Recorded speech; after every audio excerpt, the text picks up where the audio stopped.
नमस्कार दोस्तों, BR07 news channel में आप सभी का स्वागत है। तो आज हम आप सभी के साथ साझा करने वाले एक नया अपडेट कोरोना को लेके।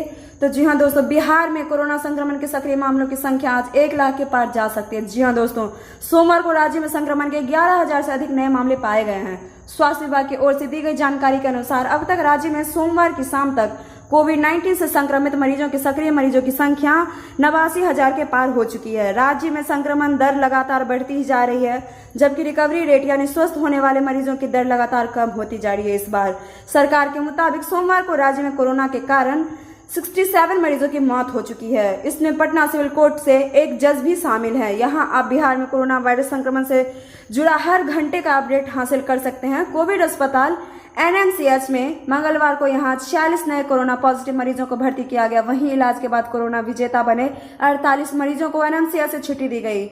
नोडल पदाधिकारी डॉक्टर मुकुल कुमार सिंह ने बताया कि ठीक होने वाले मरीजों के अधिकांश ऑक्सीजन पर थे। उन्होंने बताया कि इलाज 21 मरीजों की हुई मौत हुई है। इसमें 26 वर्ष से लेकर 74 वर्ष तक के मरीज शामिल हैं। तो दोस्तों, इसी के साथ हम आपसे विदा लेंगे। आपको वीडियो कैसे लगा कमेंट करके जरूर बताएं। साथ ही लाइक सब्सक्राइब जरूर करें, प्रेस करें बेल आइकन, ताकि हमारा अपडेट सबसे पहले पहुंचे आपके पास। साथ ही 2 गज की दूरी, मास्क की दूरी, घर पे रहें, स्वस्थ रहें, बेवजह बाहर ना निकले और साथ ही मास्क जरूर अपने साथ कैरी करें। शुक्रिया।